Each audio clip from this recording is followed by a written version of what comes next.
Hey, bonjour tout le monde, ici c'est Marc-André Ferron. Aujourd'hui, on prend un petit 2 minutes pour se parler de manque d'appropriation de la santé et sécurité parce que c'est un sujet qui revient souvent lorsque je reçois des appels. Les gens me disent Marc-André, peux-tu venir donner de la formation chez nous? On a un manque d'appropriation de la santé et sécurité chez nous. Et là, je trouve ça toujours drôle de répondre aux gens ça se peut pas. Et là, les gens insistent non, non, non, Marc-André, il y a un manque d'appropriation de la santé et sécurité chez nous. Et là, je dis OK, bien d'abord, on va faire un petit test et je vous invite à le faire à go, appropriez-vous la santé et sécurité. Donc, 1, 2, 3, go. Et bien certainement, je suis pas mal sûr que 100 des gens ont échoué le test parce qu'on ne peut pas s'approprier la santé et sécurité. La santé et sécurité, ce n'est pas un objet tangible comme ce crayon-là ou comme cette tasse-là. Donc, qu'est-ce qu'on va s'approprier en santé et sécurité si on ne s'approprie pas la santé et sécurité? C'est ce qu'on regarde ce matin. Donc, je vous partage mon écran, on regarde ça ensemble. Donc, si on ne peut pas s'approprier la santé et sécurité, ben on peut s'approprier nos rôles, par exemple. Pareil comme un acteur dans une pièce de théâtre, hein, un acteur s'approprie son rôle, puis c'est ça qui fait qu'il est bon. Puis quand il ne s'approprie pas son rôle, il arrive sur la scène, il a l'air mauvais. Et ça nous ramène à une notion fondamentale qui est la santé-sécurité, c'est de la gestion de risque. Et qui fait de la gestion dans une organisation? Ben, c'est une ligne de gestion. Pourquoi c'est des gestionnaires qui font de la gestion? Ben parce que c'est eux autres qui peuvent prendre les décisions, où est-ce qu'ils vont mettre les budgets, les ressources, c'est quoi les rôles des gens, etc. Et tout ça part toujours du CEO ou du président de la compagnie qui signe une politique santé-sécurité et après ça, il s'attend de l'avoir exécuté cette seule et unique stratégie-là dans l'ensemble de son organisation. Donc, on a un président qui s'engage à faire quelque chose dans une politique et après ça, on a toute une gang de gestionnaires qui doivent faire de la gestion et qui ont des rôles et responsabilités qui doivent être précis en matière de santé et sécurité. Mais qu'est-ce qui arrive quand il y a un manque d'appropriation de ces rôles-là? C'est le cauchemar des comités de santé et sécurité et des coordonnateurs santé et sécurité. Ça va ressembler à quelque chose comme ça. Donc, on va avoir un staff santé et sécurité qui va devoir compenser des rôles qui ne sont pas les siens.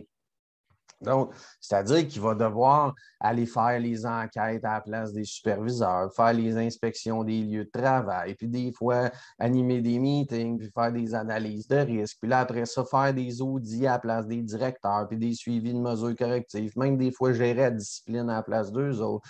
Puis après ça, essayer de mettre des objectifs, puis des plans d'action en place des directeurs généraux. Puis pendant ce temps-là, ben là, les employés, eux autres, quand ils ont des demandes, ils vont voir leur superviseur de premier niveau, puis qui n'ont pas de suivi sur leurs demandes. Vers qui ils vont se revirer? Vers le représentant en prévention, vers le syndicat, vers les membres du comité de santé et sécurité. Donc, tout va remonter au comité de santé et sécurité. Et là, est-ce qu'un staff santé et sécurité, un comité de santé et sécurité, ce sont des gestionnaires, ça? Ben non, ils n'ont pas de budget, ils ne sont pas en hiérarchie sur personne. Donc, ils ne peuvent pas prendre de décisions et régler des choses. Ils n'ont pas de budget puis ils n'ont pas de monde en dessous d'eux autres pour le faire. Donc, qu'est-ce qui arrive avec tous les comités de santé et sécurité qui sont pris dans cette dynamique-là? Bien là, c'est la liste d'épicerie qui se bâtit. Pourquoi? Parce qu'on n'a rien pour la régler. Et là, la liste, elle allonge. Et là, on n'est pas content. Et là, on commence à chicaner un peu au comité. Puis là, les éléments qu'il y a là-dedans, c'est ma chaise n'est pas confortable, il y a une craque dans le plancher, puis il y a de la poussière d'un casier, puis des affaires comme ça. Et là, ben là, ça devient un petit peu lourd. Là, pour bien faire, on essaye de redescendre ça dans la ligne de gestion. Puis là, on se fait répondre quoi? Ben là, un, tu n'es pas mon boss, puis deux, ce que tu me demandes, ce n'est pas ma priorité. Donc, ça se peut que ça soit long. Et là, la liste s'allonge encore. Puis là, on décide de changer le mandat du comité de santé et sécurité parce que ça vient un petit peu trop lourd et désagréable. Fait que là, on dit au comité, hey, à ce temps, vous allez faire des tournées de plancher. Et là, on les envoie faire des tournées de plancher. Et là, qu'est-ce qui arrive? Ils trouvent encore plus d'affaires, mais ils n'ont toujours pas plus rien pour arriver à le gérer. Donc, qu'est-ce qu'on fait à un moment donné? Là, la guerre est prise, on espace les réunions, puis là, on s'en va se plaindre au directeur général qu'il n'y a pas de rigueur dans sa ligne de gestion, puis que la sécurité, ce n'est pas important. Puis là, lui, il s'en va jouer des rôles de directeur parce qu'il n'est pas content d'entendre ça. Puis le directeur va jouer des rôles de superviseur, puis le superviseur compense des rôles d'employé. Et on vient de créer le grand bordel en matière de santé et sécurité, la chose qu'on veut éviter à tout prix.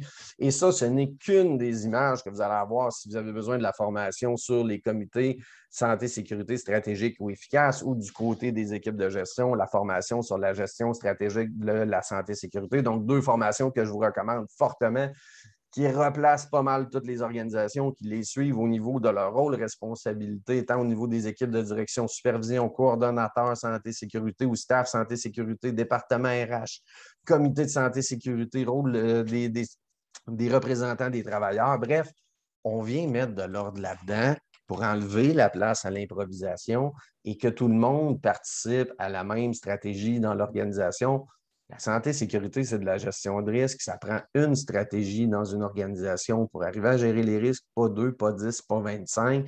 Pour arriver à faire ça, il faut se ramener tout au même endroit. C'est le point de départ, clarifier les rôles et responsabilités de tout le monde. Donc, si vous voulez en savoir plus, ça correspond à des choses que vous vivez ou que vous avez déjà vécues. Faites-vous-en pas, vous n'êtes pas les seuls.